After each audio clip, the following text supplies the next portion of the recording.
السلام عليكم ورحمة الله وبركاته. الحمد لله والصلاة والسلام على رسول الله وعلى آله حزب الله وصحبه جند الله. أما بعد، بسم الله الرحمن الرحيم. ووصينا الإنسان بوالديه حملته أمه كرها ووضعته كرها. صدق الله مولانا العظيم. அளவற்ற அருளாளன் நிகரில்லா அன்புடையவர் அல்லாஹ்வின் பெயரை கொண்டு ஆரம்பிக்கிறேன். உயிரிலும் மேலான முஹம்மது ரசூலுல்லாஹி ஸல்லல்லாஹு அலைஹி வஸல்லம் அவர்கள் மீதும் அவர்களின் பரிசுத்தமான தோழர்கள், குடும்பத்தினர்கள், உம்மத்தினர்கள் அனைவர்கள் மீதும் அல்லாஹ்வின் பேரருளும் பெரும் கருணையும் வந்து சேர்க்குமாக. ரப்புல் ஆலமீன் அல்லாஹ் தஆலா இன்றைய தினம் ஓதிய கேட்ட அனைத்து இறைவசனங்களுக்கும் நிறைவான நல்ல கூலி அல்லாஹ் வழங்கி அருள் புரிவானாக. குர்ஆனுடைய வாழ்க்கை அல்லாஹ் நமக்கு தருவானாக. வாழும் காலமெல்லாம் ஆஃபியத்துடன் வாழ்வதற்கு அல்லாஹ் தௌஃபீக் செய்வானாக. நீண்ட நெடிய நாட்கள் நோய் நொடி இல்லாமல் ஆரோக்கியத்தோடு அவனை நின்று வணங்கி அமல் செய்கிற நசீபை அல்லாஹ் தருவானாக. நம்முடைய முடிவை நல்லதாக அல்லாஹ் ஆக்கி வைப்பானாக. சாலிஹீன்களுடன் அல்லாஹ் சேர்த்து வைப்பானாக. நல்ல சாலிகத்தான சந்ததிகளை அல்லாஹு தஆலா நமக்கு தருவானாக. அவன் தந்த பிள்ளைகளை சாலிகான மக்களாக அல்லாஹ் ஆக்கி தருவானாக. ஹாஃபிதுகளாக, ஆலிம்களாக, ஹாஃபிதாக்களாக, ஆலிமாக்களாக, சாலிஹீன்களாக, சாலிஹாத்துகளாக, எல்லாவற்றுக்கும் மேலாக அல்லாஹ்வுக்கு பிடித்தமான முஹம்மது ஸல்லல்லாஹு அலைஹி வஸல்லத்தினுடைய நெருக்கத்தையும் அன்பையும் நேசத்தையும் சுன்னத்தையும் வாழ்க்கையில் பின்பற்றி வாழுகிற மக்களாக அல்லாஹ் ஆக்கி தருவானாக. கண்ணியமிக்க முஃமினீன்களே, உறவுகளில் இன்றைக்கு நாம் மகத்தான ஒரு உறவு தாய் என்ற உறவு. அல்லாஹ் குர்ஆனில் பல இடங்களில் அல்லாஹ் தஆலா தாய்மார்கள் அனுபவிக்கிற கஷ்டத்தை பற்றி அல்லாஹ் சொல்லும் போது குர்ஹன் வஹனன் என்ற ரெண்டு வார்த்தையை அல்லாஹ் பயன்படுத்துகிறான். கஷ்டத்துக்கு மேல கஷ்டப்பட்டு அவர்கள் உங்களை சுமந்து பெற்றெடுக்கிறார்கள், சிரமத்திற்கு மேல் சிரமப்பட்டு அவர்கள் உங்களை பெற்றெடுக்கிறார்கள். எனவே இதை சொல்லிட்டு அல்லாஹ் அடுத்து அல்லாஹ் தஆலா சொல்லுவான், எனவே அவர்களுக்காக நீங்க துஆ செய்யுங்க என்று அல்லாஹ் தஆலா சொல்லுவான். ரப்பி அவ்ஸிஅனி அன் அஷ்குர நிஅமதக அல்லதி அன்அம்த அலைய வ அலா வாலிதைய. அல்லாஹ் 2-3 இடத்துல அல்லாஹ் இதை சொல்லிட்டு என்ன சொல்றான்னா, தாய்மார்கள் உங்களை கஷ்டப்பட்டு பெற்றெடுக்கிறாங்க. அப்போ அவங்களுக்கு செய்ய வேண்டிய கடமைகள்ல 2 முக்கியமான கடமை, முதன்மையான கடமை. அதற்கு பிறகுதான் மற்ற கடமைகள் எல்லாம். முதல்ல அல்லாஹ் தஆலா சொல்றான், அந்த தாய்க்காக நீங்க நிறைய துஆ செய்யணும்ங்கிறான் அல்லாஹ் தஆலா. இன்னொரு இடத்துல அல்லாஹ் தஆலா சொல்றான், அனிஷ்குர்னி ஒளி வாலிதை, நன்றியோடு நடக்கணும் என்று அல்லாஹ் தஆலா சொல்றான். அப்ப இந்த 2 வார்த்தைக்கு பின்னால்தான் அல்லாஹ் பல இடங்கள்ல இஹ்சானோடு நடந்துக்கங்க. தாய் தந்தையர்களை பற்றி அல்லாஹ் சொல்லும் போது அல்லாஹ் தன்னுடைய கடமைக்கு அடுத்த அந்தஸ்து அல்லாஹ் தஆலா தாய் தந்தையர்களுக்கு கொடுக்கிறான். தாய் தந்தையர்களே கூட முதலிடம் தாய்க்கு அல்லாஹ் தஆலா கொடுப்பான். ஸல்லல்லாஹு அலைஹி வஸல்லம் நான் யாரோடு உபகாரமா நடக்கணும்னு சொன்ன உடனே உன் தாயின்பாங்க, அடுத்தும் கேட்பாங்க, அடுத்தும் உன் தாய் தான், அதுக்கு அடுத்து தாய், 4வது தடவை தந்தை என்று சொல்லுவார்கள். அல்லாஹ்வுடைய கிருபையில் அவர் தாய்க்கு துஆ செய்வது, தாயிட்ட நன்றியோடு நடந்து கொள்வது, அஹ்சானோடு நடந்து கொள்வது, இதை பற்றி எல்லாம் குர்ஆன்ல அல்லாஹ் தஆலா நிறைய சொல்றான், நமக்கு தெரியும். சுருக்கமாக ஒரே ஒரு வார்த்தை சொல்வதானால் ஸல்லல்லாஹு அலைஹி வஸல்லம் சொல்லி முடிச்சார்கள், உங்க சொர்க்கம் அவர்களிடத்தில் இருக்கிறது. இதை விட ஒரு வார்த்தை தேவை கிடையாது. அவங்கள்ட்ட இருக்குதுன்னு கூட அல்லாஹ் சொல்லல, அவங்க காலுக்கு கீழே இருக்குதுன்னு சொல்லி அல்லாஹ் முடிச்சுட்டான். இதை விட தாயை கண்ணியப்படுத்துறதுக்கு என்ன வார்த்தை வேண்டும்? எனவே சுருக்கமாக நான் நபி ஸல்லல்லாஹு அலைஹி வஸல்லத்தினுடைய 3 தாய்மார்களை பற்றி மாத்திரம், அந்த தாய்மார்களோடு ஸல்லல்லாஹு அலைஹி வஸல்லம் நடந்து கொண்ட முறைகளை மாத்திரம் நான் இன்ஷா அல்லாஹ் சுருக்கமாக ரொம்ப ஷார்ட்டா சொல்லி முடிக்கிறேன். ஸல்லல்லாஹு அலைஹி வஸல்லத்துக்கு 3 தாய்மார்கள் உண்டு. ஒன்று, ஸல்லல்லாஹு அலைஹி வஸல்லத்தை சுமந்து பெற்றெடுத்த தாய் ஆமினா அம்மா ரலியல்லாஹு அன்ஹா. இவங்க ஸல்லல்லாஹு அலைஹி வஸல்லத்தை பெற்ற தாய். இரண்டாவது, நபி ஸல்லல்லாஹு அலைஹி வஸல்லத்தை பாலூட்டிய தாய் ஹலீமத்து ஸஅதியா ரலியல்லாஹு அன்ஹா. மூன்றாவது, ஸல்லல்லாஹு அலைஹி வஸல்லத்தை 8 வயசுல இருந்து 50 வயசு வரைக்கும் வளர்த்த தாய் ஃபாத்திமா பின்த் அஸத் ரலியல்லாஹு அன்ஹா. 3 தாய்மார்கள் உண்டு ஸல்லல்லாஹு அலைஹி வஸல்லத்துக்கு. பெற்ற தாய், பால் கொடுத்த தாய், வளர்த்த தாய் என்று 3 தாய்மார்கள். 3 தாய்மார்களுடன் ஸல்லல்லாஹு அலைஹி வஸல்லம் நடந்து கொண்ட முறைகளை அவங்களுடைய வாழ்க்கையில பார்க்கலாம். முதலாவது, ஸல்லல்லாஹு அலைஹி வஸல்லம் 6 வயசாக இருக்கும் போதே பெற்ற தாய் மௌத்தாயிட்டாங்க, ஆமினா அம்மா. எனவே ஆமினா அம்மாவுடன் ஸல்லல்லாஹு அலைஹி வஸல்லம் எப்படி நடந்துக்கிட்டாங்கங்கிற பார்க்கறதுக்கு நமக்கு வாய்ப்பு இல்லை. ஆனால் ஒரே ஒரு சந்தர்ப்பம் கிடைச்சிச்சு. ஸல்லல்லாஹு அலைஹி வஸல்லம் மதீனாவுல இருந்து ஹஜ்ஜுக்கு போகிறதுக்காக வேண்டி வராங்க. எப்ப, எத்தனை வயசுல? தங்களுடைய 62வது வயசுல வராங்க. தங்களுடைய தாய் இறந்து போய் 56 வருஷம் கழிச்சு, தாய் வஃபாத்தாகி 56 வருஷம் கழிச்சு மதீனாவுல இருந்து ஹஜ்ஜுக்கு போறதுக்காக வேண்டி ஸல்லல்லாஹு அலைஹி வஸல்லம் மக்காவை நோக்கி வராங்க. 12,000 பேர்களோடு வந்து 8 நாள் பயணம், 8 நாட்களாக வந்துகிட்டு இருக்கிறாங்க. வரக்கூடிய வழியில சனிக்கிழமை புறப்பட்டாங்க. அந்த புதன்கிழமை அபுவாங்கிற ஒரு இடத்தை அடைகிறாங்க. இது ஒரு பெரிய மலையடி வாரம், தங்குவதற்கான வசதி இல்லை. எப்பவுமே இரவு நேரத்தில் தங்குறதுக்கு வசதியான இடத்தை பார்ப்பாங்க, ஆனா இது தங்குவதற்கான வசதி இல்லை.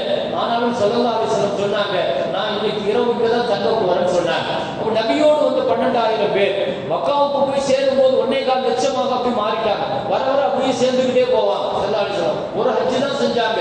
வாழ்நாள்ல 2 மாசத்துக்கு முன்னால அந்த ஹஜ் செய்யறாங்க, மௌத்தாகிறதுக்கு முன்னால.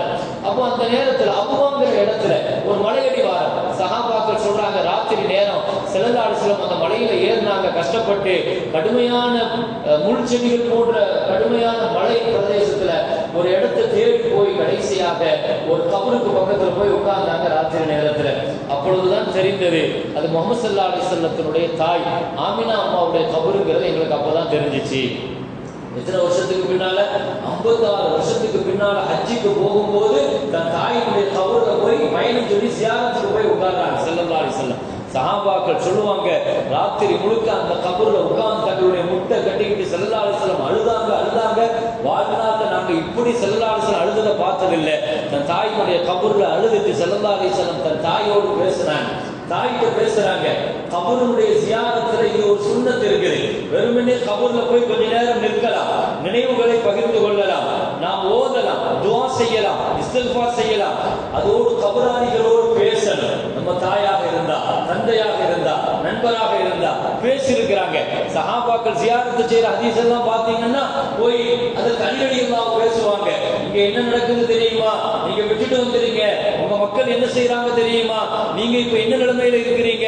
இப்படி எல்லாம் அந்த கபராளிகளோடு பேசுற ஒரு சுன்னத் இருக்குது. சஹாபாக்கள் அதை செய்வாங்க.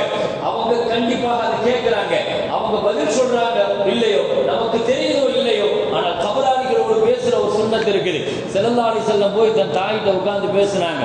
தெரியுமா அம்மா, எனக்கு இன்னைக்கும் ஞாபகம் இருக்குது. என்னுடைய 6 வயசுல நீங்க உம்மு ஐமன் ரலியல்லாஹு அன்ஹா நாங்க மதீனாவுல இருந்து நம்ம திரும்பி வர வழியில இந்த இடத்துல வச்சு நீங்க நோய்வாய்ப்பட்டுட்டீங்க. நீங்க இறந்துற அந்த தருவாயில சக்கராத்துல இருக்கிற நேரத்துல நான் அழுறேன்.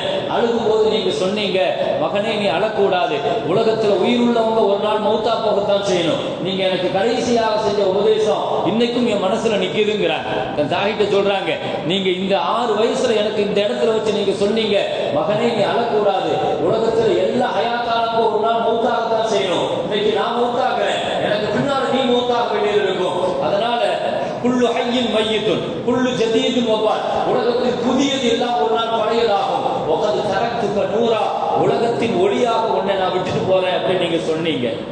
உலகத்திற்கே ஒளியாக நான் விட்டுட்டு போறேன் நீங்க சொன்னீங்க 6 வயசுல. இன்னைக்கும் எனக்கு ஞாபகம் இருக்குமா?